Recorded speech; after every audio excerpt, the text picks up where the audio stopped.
Actually, it's interesting. Sounds rather sort of bizarre, but I did go to Diana's coffin the day after I'd written it.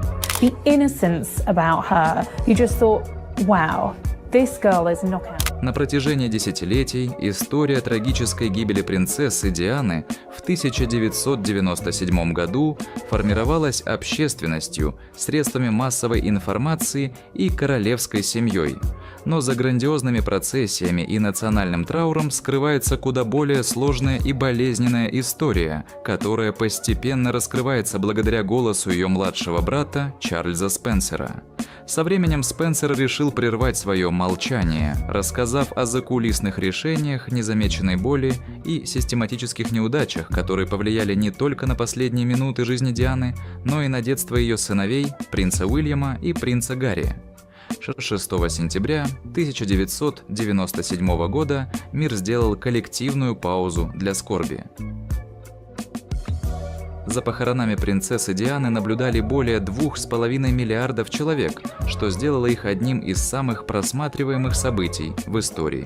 Улицы Лондона были переполнены скорбящими, которые держали цветы, открыто плакали и прощались с женщиной, которую они узнали как народную принцессу.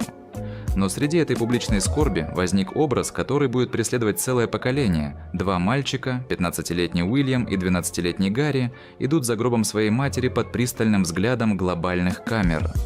Этот образ, душераздирающий и культовый, родился не по воле мальчиков.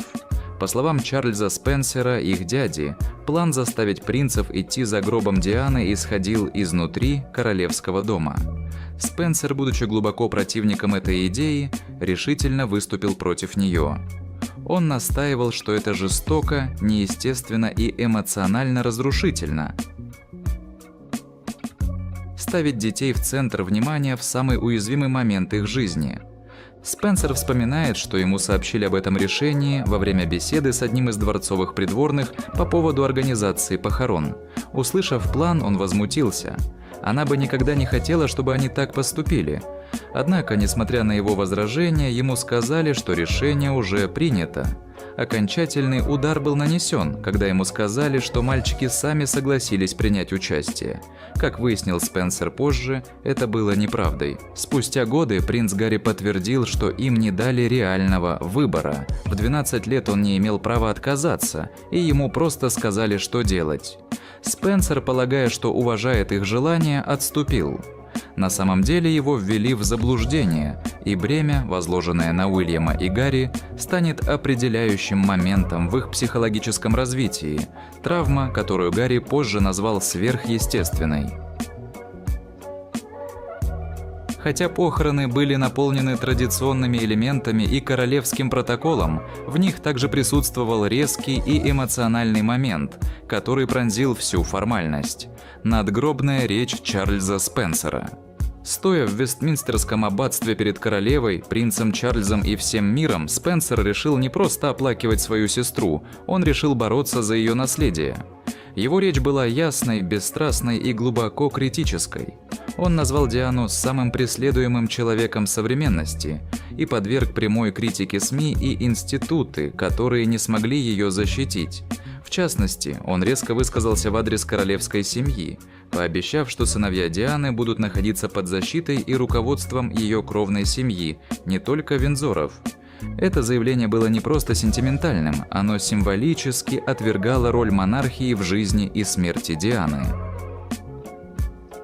Реакция была беспрецедентной. В аббатстве раздались аплодисменты, чего никогда не случалось на королевских похоронах. Публика услышала его слова, с Дианой плохо обращались, и ее брат не собирался позволить похоронить ее в тишине. Однако позже Спенсер признался, что его обещание, хотя и было искренним, оказалось практически невыполнимым. Уильям и Гарри были слишком вплетены в королевскую систему, чтобы он мог по-настоящему повлиять на их будущее. Его роль останется ограниченной, в то время как монархия продолжит определять их жизнь. Настоящий хаос начался не с похорон, а с ночи смерти Дианы, 31 августа 1997 года. В парижском туннеле, пытаясь скрыться от папарацци, автомобиль, в котором находились Диана и ее спутник Доди Файет, на большой скорости разбился. Удар был разрушительным. Диана получила тяжелые травмы и скончалась через несколько часов. Чарльз Спенсер, который в это время спал в Южной Африке, был разбужен телефонным звонком, сообщившим ему об аварии. Первоначально сообщив, что Диана пострадала, он надеялся на ее выздоровление. Но второй звонок разрушил эту надежду. Она не выжила. Утрата была катастрофической, но к боли Спенсера добавилась ярость. Он винил в катастрофе папарацци, которые годами преследовали его сестру, и он считал, что королевская семья разделяет эту ответственность не за то, что преследовала ее, а за то, что не смогла защитить ее от этого. В то время как общественность плакала и скорбела, в королевском доме царило тревожное молчание. В течение нескольких дней не было сделано никаких заявлений, не приспускали флаги, никаких выступлений в Лондоне. Королева и принц Чарльз оставались в замке Балморал в Шотландии вместе с Уильямом и Гарри, вдали от посторонних глаз. Отсутствие видимого траура вызвало возмущение. Заголовки газет обвиняли монархию в эмоциональном безразличии. «Где вы?» – кричали таблоиды. «Ваш народ скорбит». В конце концов, спустя 5 дней королева обратилась к народу. В телевизионной передаче она похвалила Диану как преданную мать и признала скорбь народа. Но для многих эта речь прозвучала слишком поздно. Ущерб, нанесенный имиджу монархии, уже был нанесен. Никогда еще контраст между теплотой Дианы и холодной реакцией королевского истеблишмента не был столь разительным. В Балморале Уильям и Гарри были защищены от СМИ, но не от боли. Принцу Чарльзу пришлось сообщить им новость, их матери больше нет. Последний раз они общались с ней днем ранее, во время короткого случайного телефонного разговора. У них не было возможности попрощаться. Гарри позже признался, что его горе было встречено странным молчанием во дворце. Никто по-настоящему не говорил о Диане. Не было ни глубоких разговоров, ни эмоциональных наставлений, только пустота.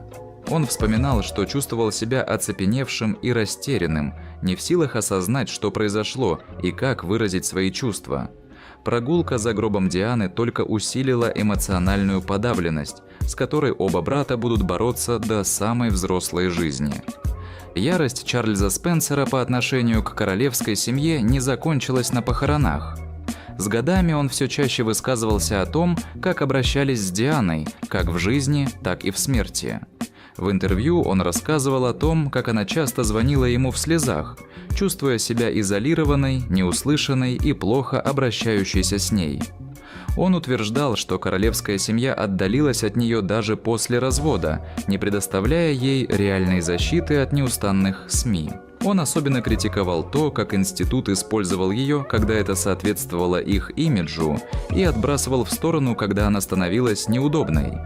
Ей не нужен был королевский титул, чтобы продолжать генерировать свою особую магию, сказал он однажды, напоминая, что влияние Дианы исходило от ее человечности, а не от короны. Это чувство было подкреплено в его надгробной речи, которая публично опровергла мнение о том, что ценность Дианы связана с ее королевским положением. Заявив, что ее будут помнить за ее сердце и мужество, а не за титул, Спенсер создал новую историю, в которой Диана принадлежала народу, а не дворцу. Хотя Спенсер не смогла вывести Уильяма и Гарри из системы, один из них в конце концов нашел бы выход. Принц Гарри, глубоко переживавший смерть матери и последующие годы, все больше разочаровывался в королевской жизни. Он увидел, как те же самые закономерности проявились, когда его жена, Меган Маркл, стала объектом пристального внимания СМИ и внутренней критики. Для Гарри все это было слишком знакомо, история повторялась. В 2020 году Гарри принял решение отойти от королевской семьи, переехать в Соединенные Штаты и начать новый путь. Это было уже не просто личное горе, это был отказ от продолжения цикла травм. В интервью он говорил о том, как тяжело ему даются эмоции, вспоминал о вспышках, вызванных папарацци, о страхе потерять Меган, как он потерял Диану, и о необходимости защищать свою семью.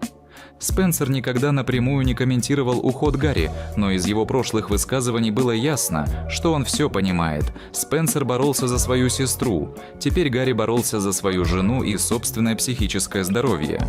Тем самым Гарри не только почтил память Дианы, но и продолжил ее наследие мужества и независимости. История смерти Дианы и последующих действий ее брата и младшего сына раскрывает гораздо больше, чем просто личное горе.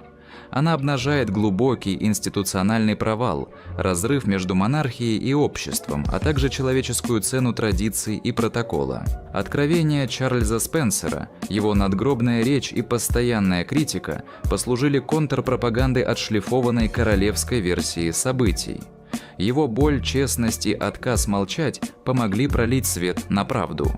Между тем, решение Гарри покинуть это учреждение подчеркивает, что травма, оставленная без внимания, не исчезает, а множится. История Дианы – это не просто трагедия. Это история наследия, восстания и неприходящей силы правды, какой бы болезненной она ни была. Благодаря голосам тех, кто любил ее больше всего на свете, ее настоящая история продолжает звучать по всему миру, бросая вызов тем самым институтам, которые когда-то пытались заставить ее замолчать.